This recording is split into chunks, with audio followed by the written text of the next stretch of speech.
Silver සිනමා channel එකට ඔයාලව සාදරයෙන් පිළිගන්නවා. The Prisoner of Beauty drama එකේ 12 වෙනි කොටසත් අරගෙන ආවා.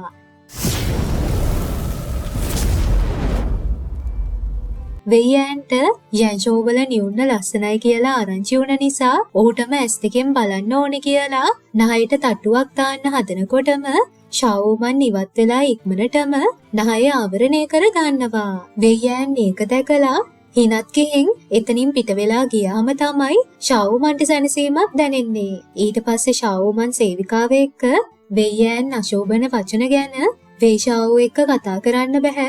වලල්ල ගැන විතරයි කතා කරන්න පුළුවන් කියලා කල්පනා කරන්න ගන්නවා.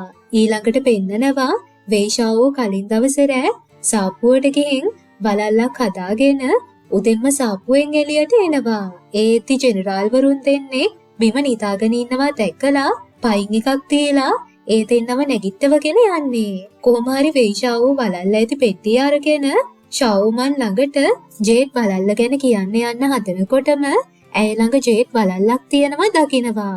ඉතින් රෑ නීති මරාගෙන ඔහු ඇය වෙනුවෙන් වලල්ලක් හදාගෙන ඇවිත් නැති වුණ වලල්ල තියෙනවා දැක්කහම ටිකක් කලබල වුණත් ඒ වලල්ල ආපහු හම්බ වුණ එක නම් වාසනාවක් විදියට හිතන්නේ. ඉතින් වෙයන් වලල්ල හොයලා දුන්නා කිව්වාම ඔහුටත් එකපාරටම හිතා ගන්න බැරි වෙනවා.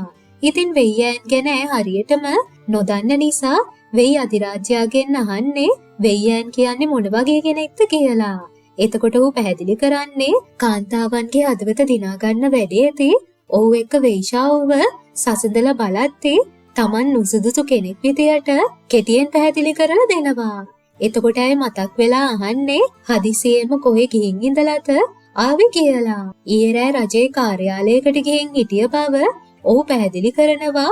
ඇය වෙනුවෙන් වලල්ලක් හදාගෙන ආව බව කියන්නේ නැතුව. ඔන්න එදා රෑ වේෂාවෝ වෙයන් හොයාගෙන ඇවිත් ගණිකා නිවසක් ඉදිරියට වෙලා ඉන්නවා. වේෂාවෝ ඒ වගේ තැන්වලට නොයන නිසා වෙයන්ව ජෙනරාල් වරයාට එක්කගෙන එන්න කිව්වත් ලේසියෙන් ඒ වැඩේ කරන්න බැරි නිසා වේෂාවට ඇතුළට යන්න කියලා ජෙනරාල් කියන්නේ. ඉතින් අන්තිමටම කල්පනා කරලා මෙයා ඇතුළට යන්න ගන්නවා. ඒ ගියහම හැමතැනම නාට්‍යාංගනාවන් රංගනයේ යෙදෙනවා දකින්නේ. ඔවුන් එක්ක වෙයන්ද ඉන්නවා දකිනවා. ඔන්න වෙයන් ළඟට ගියහම කාන්තාවන් වගේක් වේෂාවෝ ළඟට එද්දී තරෙන්න ඔහු කෑ ගහනවා. ඊට පස්සේ වෙයන්ටත් කෑ ගහනවා මේ වගේ තැන්වලට එන එකට. ඔන්න මේ වෙයන් කියන්නේ එයා කැමති කෙල්ලෙක් ඉන්නවා. ඔහු ඇයව හොයනවා කිව්වහම වේෂාවෝ කියන්නේ මේ ජීවන රටාවෙන් ඉවත් වෙන්න ඒ කෙල්ලව ඔහුට හොයන්න උදව් කරන්නම් කියලා. එතකොට වෙයන් කියන්නේ ඇය කෙනෙක්ගේ බිරිඳක් කියලා. එතකොට නම් වේෂාවෝ ඔහුට කෑ ගහනවා වෙයන් නින්දාවක් කරන්න කියලා. ඉතින් වෙයන් ඒ කාන්තාවට කැමති වගේ ඇය විතරක් බලාපොරොත්තු වෙනවා වගේ හැසිරෙද්දී ඇයගේ පින්තූරයක් වේෂාවෝ ඉල්ලගෙන ඇයව හොයාගන්නම් කියලා එතනින් යනවා. වේෂාවෝ ගියාට පස්සේ පෙන්නන්නේ වෙයන් වේෂාවෝගේ ජේඩ් පළකේ හොරෙන් අරගෙන තිබිලා ඒක වෙයි ආර්යාවට බාර දෙන්න කියලා ගණිකා නිවාසයේ කාන්තාවට බාර දෙනවා. ඊට පස්සේ පෙන්නන්නේ පියන් ජෝවල පුද්ගලයෙක් ඔහු ළඟට ඇවිත් වෙයි ප්‍රාන්තයට ආව ඇත්ත කාරණය අමතක කරන්න එපා කියනවා. ඊළඟට පෙන්නන්නේ වේෂාවෝ මන්දිරයට ආවහම ඔහුගේ ළඟින් එන සුවඳ විලවුම් එක මොකක්ද කියලා සේවකයෙක්ගෙන් අහනකොට ඔහු අහන්නේ ගණිකා නිවසට ගියාද කියලා. ඒකට නම් වේෂාවෝ බය වෙලා වෙන ඇඳුමකුත් ගෙනත් දෙන්න කියනවා.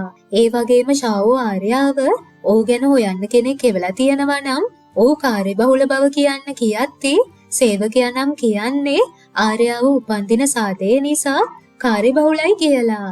ඊට පස්සේ වේෂාවෝ වෙයන්ගේ ඉල්ලගෙන ආව පින්තූරය ජෙනරාල් වරුන්ට දීලා ඒ කාන්තාව හොයාගෙන ඔහුගේ ඥාති සහෝදරයාගෙන් ඈත් වෙලා ඉන්න කියන්න කියනවා.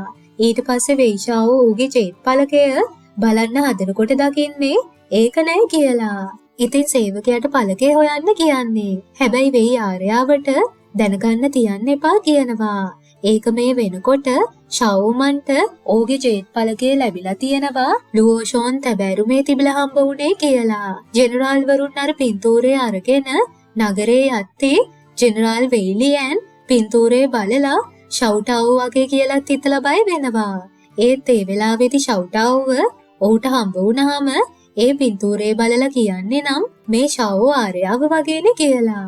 ඉතින් ජෙනරාල් වෙයිලියන් ෂවුටාවෝ නෙමෙයි කියලා සතුටු වුණත් වෙයියන් ස්වාමියා කැමති කෙනා වෙයි ආර්යාව කියලා හිතනකොට ඊට වඩා බයක් ඇති වෙන්නේ.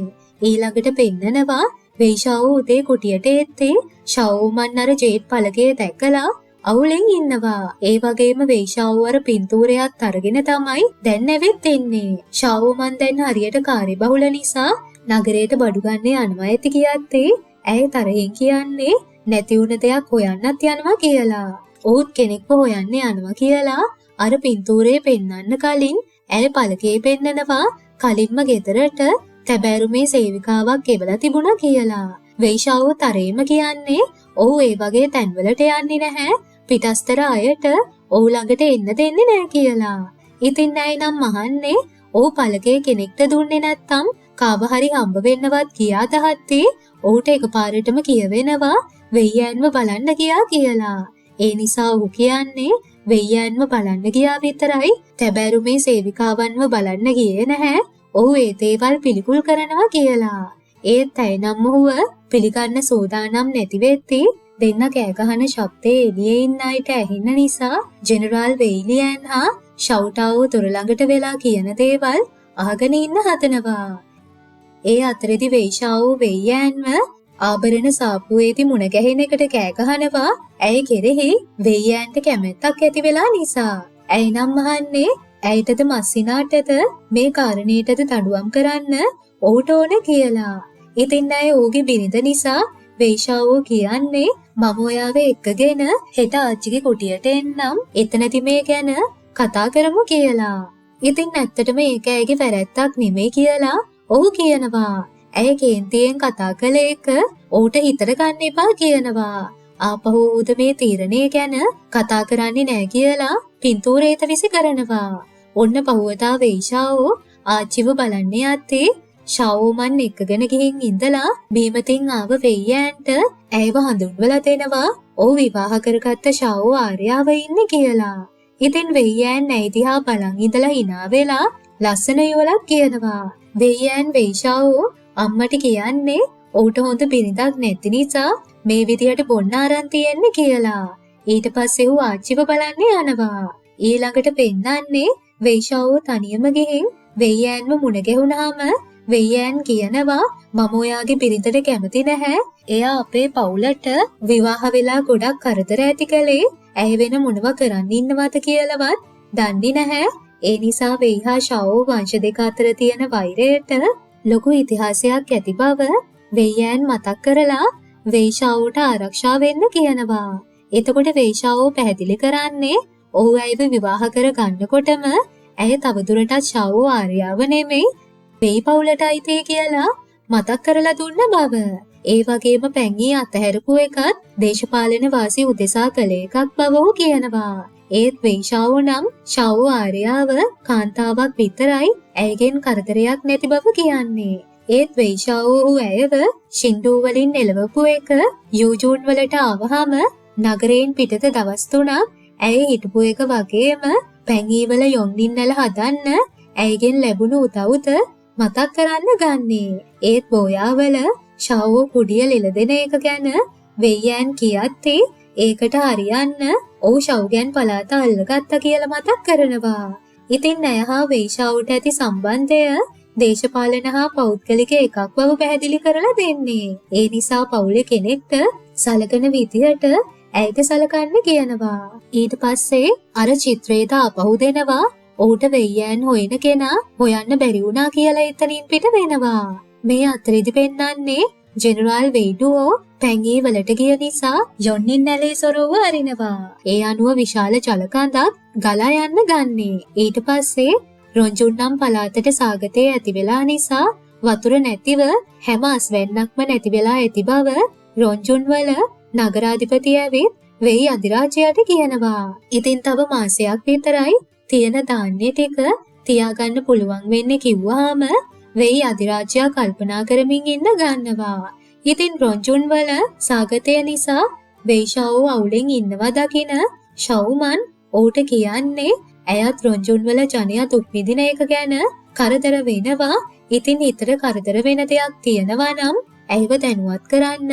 එතකොට ඔහුට සැනසීමක් දැනේ කියනවා. දේශපාලන දේවල් ගැන කතා නොකර ඉමු කියලා ඔහු කෑම ගන්න යන්නේ. ඒත් ඒ කන වෙලාවෙදිත් දෙන්න රොන්ජුන් ජනයාට සහන සලස්වන එක ගැන තමයි කතා වෙන්න ගන්නේ. ෂාවුමන් අදහසක් දෙනවා යොන්නින් නැල රොන්ජුන් වෙත දිගු කළොත් විශාල පිරිසකට උපකාරී වෙනවා. එහෙම වුණොත් යොන්ජුන් වලට කාලයකට සාමයෙන් ඉන්න පුළුවන් කියලා. ඒ වගේම වෙයි වෙත දිගු කාලීනව ප්‍රතිලාභ පවා ලබා ගන්න පුළුවන් බව කියනවා. ඉතින් වේෂාවෝ මේ කතාව අහන් ඉඳලා ඇයගේ සැලසුම හරිම විවෘත දෙයක් කියන්නේ. ඒ වගේම ඌට මොකක් කරනවද කියලා තීරණය කරන්න ඕන.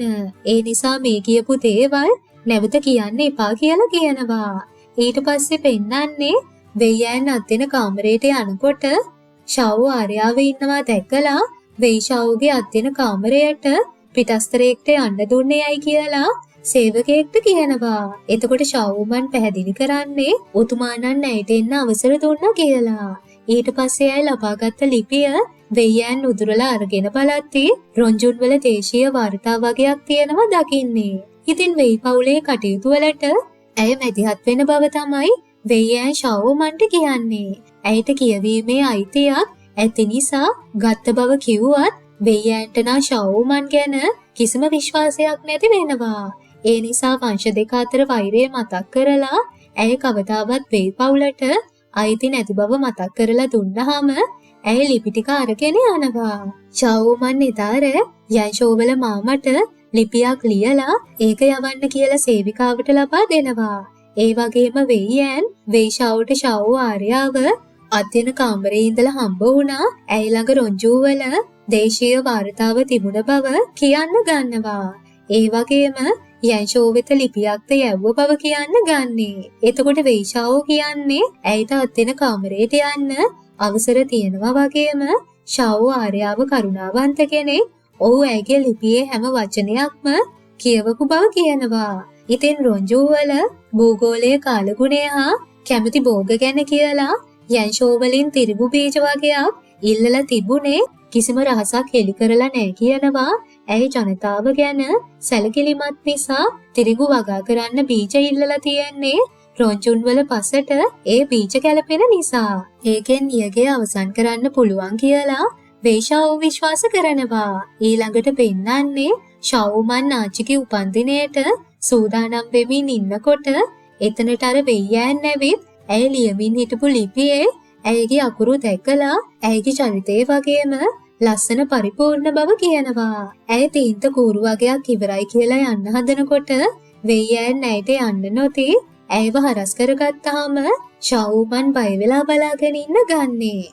අද කොටස මෙතනින් අවසන් වෙනවා. වෙයයන්ගේ පැමිණීමත් එක්ක කතාව මොන වගේ පැත්තකට යයිද කියලා අපි ඉදිරියේදී බලමු. එහෙනම් අපි ඊළඟ කොටසින් ඉක්මනටම හමු වෙමු.